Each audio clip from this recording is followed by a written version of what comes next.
देख लेना, एक दिन तुम दोनों को भगा कर ले जाऊंगा। अनुष्का, सुना तूने अभी इस सिक्योरिटी गार्ड ने हमसे क्या बोला? हाँ सुना।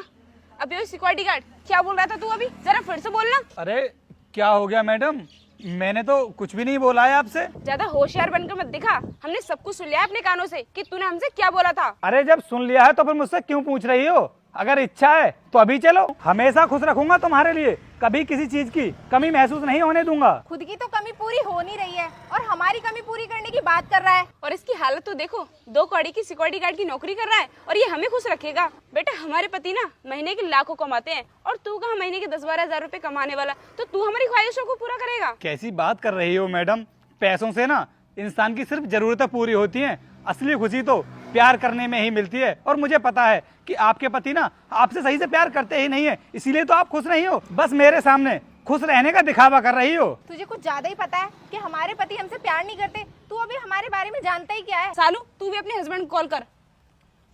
रुक तू 2 मिनट। हेलो वीर, वीर जरा तुम कंपनी के गेट पर आना। हाँ अरे यार मैं बोल रही हूँ ना तुमसे, कंपनी के गेट पर आओ। हाँ हाँ मुझे कुछ काम है और जल्दी आओ। अरे मैडम, क्यों अपने हस्बैंड को कॉल करके ये मौका अपने हाथ से गवा रही हो? ऐसा मौका ना हर किसी को नहीं मिलता जो तुम्हें मिल रहा है, इसलिए इस मौके को अपने हाथ से मत जाने दो। वो तो तुझे अभी पता चल जाएगा कि किसने अपने हाथ से मौका गवाया है और किसने नहीं।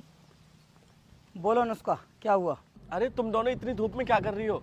आओ ऑफिस के अंदर चलो ना। ऑफिस के अंदर तो हम लोग चलेंगे, पहले तुम इसकी हरकतें तो जान लो कि इसने हमसे क्या बोला है। अनुष्का ऐसा क्या बोल दिया इसने, बताओ तो सही। बोल रहा था कि तुम अपने पति के साथ खुश नहीं रहती हो, तुम मेरे साथ चलो, मैं तुम्हें खुश रखूंगा। क्या ये सब बोला इसने तुमसे? नवीन भाई, तुम्हें ऐसा लगता है ये ऐसा बोल सकता है? तो तुम्हारे कहने का क्या मतलब है? हम दोनों झूठ बोल रहे हैं? तुम्हें हमारे ऊपर बिल्कुल भी विश्वास नहीं है जो तुम मामूली से सिक्योरिटी गार्ड की तरफदारी कर रहे हो। अरे यार सालू, तुम्हारे ना सुनने में फर्क है, इसने ऐसा नहीं बोला होगा। चलो अंदर चलते हैं। अगर तुम दोनों को ऑफिस के अंदर जाना है तो जाओ, लेकिन हम इसको पुलिस के हवाले कर ही रहेंगे। रुक जाओ सालू, तुम्हें पुलिस को फोन करने की ना कोई जरूरत नहीं है, क्योंकि हमें पता है कि इसने तुम्हें ऐसा बोला होगा और ये सब ना इसने हमारे कहने पर ही बोला है। क्या तुमने कहा था इससे ये सब बोलने के लिए? हाँ भाभी जी, नवीन भाई बिल्कुल ठीक बोल रहे हैं, हमने कहा था इससे ऐसा कहने के लिए। लेकिन क्यों कहा था ऐसा बोलने के लिए, ये तो बताओ हमें। क्योंकि हमें तुम दोनों के ऊपर सकता, कहीं तुम्हारा किसी के साथ अफेयर तो नहीं चल रहा है, इसलिए हमने ऐसा किया। हाँ मैम साहब बिल्कुल ठीक बोल रहे हैं, इन्होंने ही कहा था मुझसे ऐसा बोलने के लिए, वरना मैं तो कभी आपसे ऐसा नहीं बोलता। इसका मतलब तुम दोनों को अपनी पत्नी के ऊपर बिल्कुल भी विश्वास नहीं है। नवीन तुम तो घर आओ, तुमसे घर बात करती हूँ मैं।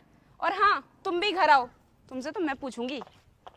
साहब मैंने तो आपसे पहले ही कहा था कि आप मुझसे ये सब मत करवाओ, आप ही नहीं माने थे। चलो वीर भाई ऑफिस चलते हैं।